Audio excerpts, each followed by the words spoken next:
নমস্কার। সংস্কৃতির ফৌজি ফ্যামিলিতে আপনাদের স্বাগত। সকালটা শুরু হয়েছে ডাক্তারের কাছে ইঞ্জেকশন নিয়ে। এখন বেরিয়ে পড়েছি ক্যান্টিন যাব বলে। আর বাবা আমার স্কুটিটা পাঠিয়ে দিয়েছে, আর ও আমার জন্য নিচে অপেক্ষা করছিল। রাস্তায় যেতে গিয়ে দেখলাম আপেল গাছগুলোতে সুন্দর আপেল ধরেছে, তবে কাঁচা কাঁচা এখনো। দেখুন কত সুন্দর। আসলে আমি যেখানে রয়েছি তার চারপাশে ভরপুর আপেল গাছ, যেমন আমাদের দেশে বাড়িতে আম গাছ, ঠিক তেমনই এখানে আপেল গাছ রয়েছে।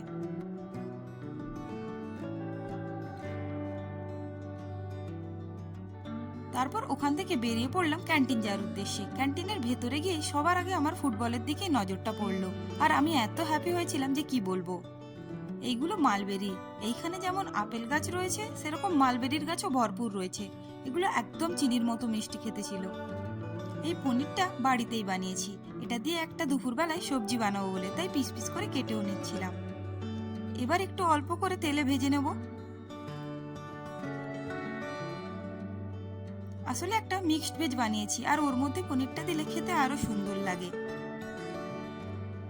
আজকে দুপুরে লাঞ্চে ভাত করিনি, ও রুটি খাবে বলে ফোন করে আমায় জানিয়েছিল, তাই রুটি বানাচ্ছি। আর যেহেতু হাতে ইঞ্জেকশন নিয়েছি, তাই হাতটাও খুব ব্যথা করছে। চলো, আমি ততক্ষণ লাঞ্চটা রেডি করি, আর তোমরা চ্যানেলটা সাবস্ক্রাইব করে পাশে থেকো। বাই।